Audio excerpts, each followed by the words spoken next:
चड्ढा कर रहे हैं तो मुझे बता दें कि मोदी जी जो आपदा में अवसर खोजते हैं, क्या उन्हीं के नक्शे कदम पे चल के केजरीवाल जी भी आज आपदा में अवसर खोज रहे थे? पहले राघव चड्ढा, राजधर्म का पाठ मोदी जी को तो पढ़ा दिया था अटल बिहारी वाजपेयी जी ने, आप क्यों नहीं राजधर्म निभाते? ठीक है, पहले राघव चड्ढा फिर संबित पात्रा। ठीक है राघव जी, वो हाथ जोड़कर भीख मांगते हुए नजर आए और अपनी असहायता दिखाएं, बजाय इसके कि ये बताएं कि उन्होंने दिल्ली की जनता के लिए किया क्या है अब तक।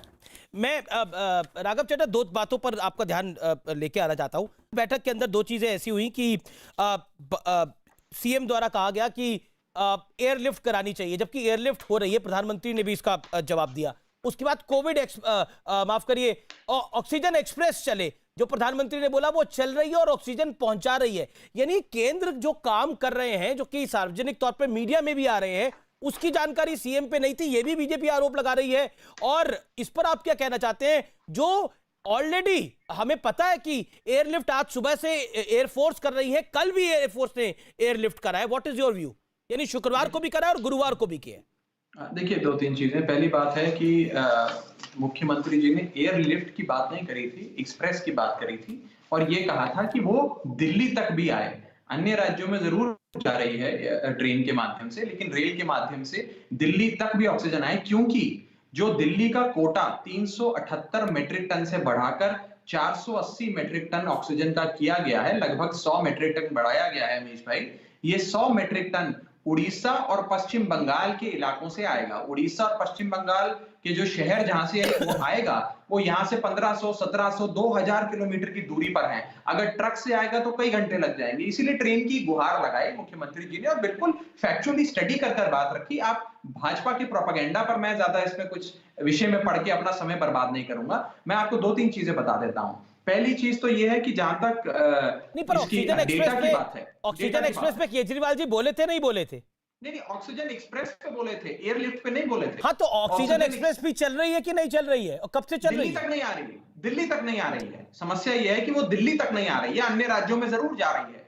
उड़ीसा की ट्रेन के माध्यम से कर्नाटक में जा रही है, कर्नाटक से एक राज्य से लेकर नीचे तमिलनाडु तक जा रही है, लेकिन दिल्ली तक नहीं आ रही है। हमारा अनुरोध यह था कि दिल्ली तक लाया जाए। देखिए, गंभीर बहस उस समय होगी जब हम मुख्य विषय पर आए, इधर उधर की गंदी राजनीति छोड़ दें। अगर आज एक प्रदेश के मुख्यमंत्री अपने प्रदेश की जनता की सांसों की रक्षा करने के लिए, उनके लिए ऑक्सीजन को हासिल करने के लिए प्रधानमंत्री के सामने हाथ जोड़े, गिड़गिड़ाएं, झोली फैलाएं, तो उससे कोई बड़ा छोटा नहीं हो जाता। अगर हम दिल्ली वालों के लिए हमें हाथ जोड़ने पड़ेंगे तो हम हाथ जोड़ेंगे। अगर दिल्ली वालों के लिए हमें रागिनी नायक इस पर रिस्पॉन्ड करना चाह रही है, रागिनी नायक इस पर रिस्पॉन्ड करना चाह रही है। रागिनी नायक, हाथ जोड़ने से छोटे नहीं हो जाते अरविंद केजरीवाल। रागिनी नायक, क्विक रिप्लाई। एक सेकंड राघव, रागिनी बोलना चाह रही है, 40 सेकंड उनको मौका दीजिए। देखिए, मैं आपको मौका दे रहा हूं राघव। नहीं, देखिए, हर बार देखिए अरविंद केजरीवाल जी का आप जरा थोड़ा सा ट्रैक रिकॉर्ड देखिए। हर बार गलती करके कह दे कि मुझे माफ कर दीजिए, मैं हाथ जोड़ता हूं, एक बार माफी मिल सकती है, 2 बार माफी मिल सकती है, लेकिन आप लगातार अगर दिल्ली की जनता के साथ विश्वासघात करेंगे, दिल्ली की जनता की आंखों में धूल झोंकने का काम करेंगे, तो आपको हर बार माफी नहीं मिलेगी।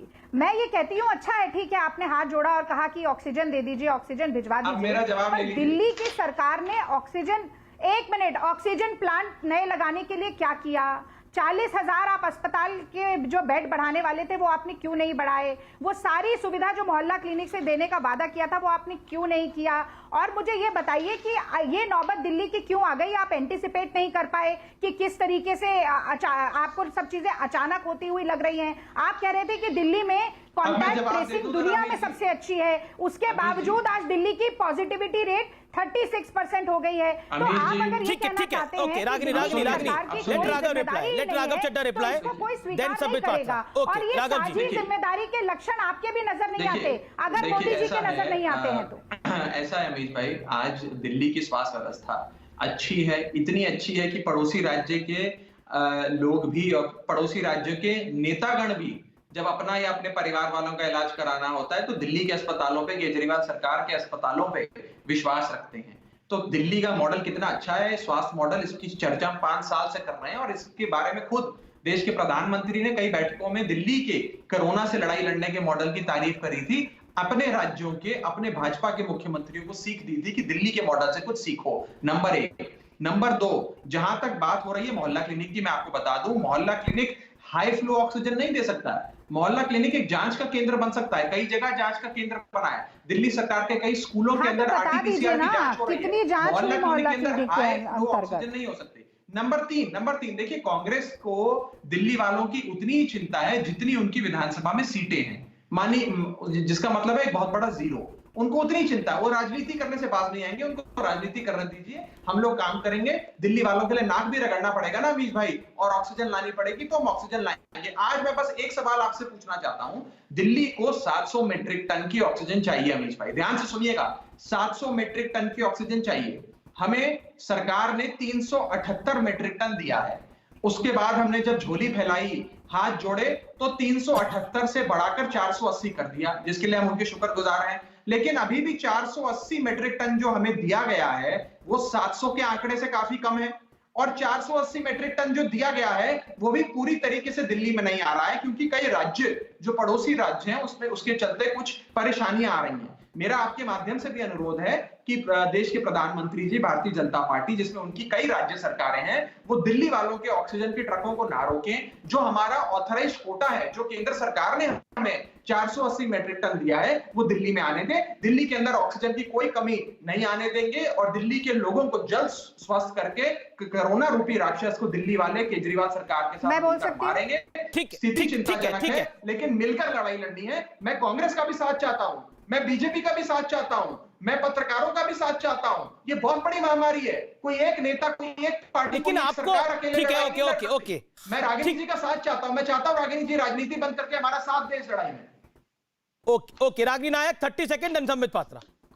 रागिनी, देखिए, बड़ा आश्चर्य होता है कि जब एक सरकार को, चाहे वो केंद्र सरकार हो या कोई भी राज्य सरकार हो, उसकी जवाबदेही तय करके उसके कटघरे में खड़ा किया जाता है, तो वो अचानक से साझी जिम्मेदारी और सबकी सहायता और सबके साथ का प्रवचन देने लग जाते हैं। भाई देखिए कि जनता अगर चुनकर प्रतिनिधि को भेजती है, ठीक है हमारी आज एक भी सीट नहीं है, लेकिन हम दिल्ली में एक अच्छे विपक्ष की भूमिका निभा रहे हैं, और दिल्ली में और पूरे देश में कांग्रेस का की फ्रंटल इकाई जो है युवा कांग्रेस, वो जैसा काम कर रही है, आज के पूरे देश के पत्रकार जिस तरीके से तारीफ कर रहे हैं, वो दिल्ली के तो क्या देश के मंत्री भी वो काम नहीं कर पा रहे हैं। इसलिए इतना अहंकार नहीं होना चाहिए। पहली बात, राघव चड्ढा, कल आपकी पार्टी की एक भी सीट नहीं थी, आज आपकी पार्टी की काफी सारी सीटें, हो सकता है कल एक भी ना हो, क्योंकि जनता सब कुछ देख रही है और ये जो पब्लिक है ये सब जानती है। अब देखिए, मैं थोड़ा सा फेडरल कोऑपरेटिविज्म की भी मैं बात करना चाहती हूँ। संघीय ढांचे को लगातार इस देश में चोट पहुंचाई जा रही है अमीश जी, और उसके लिए मुझे लगता है कि केंद्र सरकार को भी जिम्मेदारी उठानी पड़ेगी और उनको भी कटघरे में खड़ा होना पड़ेगा। आप देखिए, पीयूष गोयल क्या कहते हैं, केंद्रीय मंत्री हैं, वो कहते हैं कि राज्य अपनी हैसियत के हिसाब से ऑक्सीजन मांगे, कुछ बहुत छोटे राज्य बहुत ज्यादा ऑक्सीजन मांग रहे हैं, और कि एक अस्पताल में सैकड़ों मौत हो रही है ऑक्सीजन ना मिलने की वजह से। एक मिनट रुक जाइए। और नरेंद्र मोदी जी लगातार इकलौते ऐसे प्रधानमंत्री होंगे आज तक भारत के इतिहास में जो संघीय ढांचे पर लगातार वार पे वार करते जा रहे हैं, और उसके बाद हमेशा गेंद दूसरे पाले में फेंकते हैं। अब दिल्ली की समस्या यह है कि दिल्ली केंद्र शासित राज्य है, दिल्ली में जब तक साझी जिम्मेदारी नहीं होगी तब तक दिल्ली ठीक से काम कर नहीं पाएगी। और जब से केजरीवाल जी की सरकार आई है, हम लगातार ये देख रहे हैं कि एक एक मसले पर ये नूरा कुश्ती चलती ही जा रही है, कोई समाधान निकल कर नहीं आ रहा। इन दोनों बड़े दलों के लिए जरूरी ये था कि प्रोटोकॉल फॉलो हो जाए, बहुत बड़ा गूढ़ रहस्य बाहर ना निकल के आ जाए, या मेरी छवि दिख जाए हाथ जोड़े हुए कि मैं तो नतमस्तक हूं जनता के लिए, लेकिन जनता की समस्या का समाधान कैसे होगा? को मैं लेके आना चाहता हूं उमेश।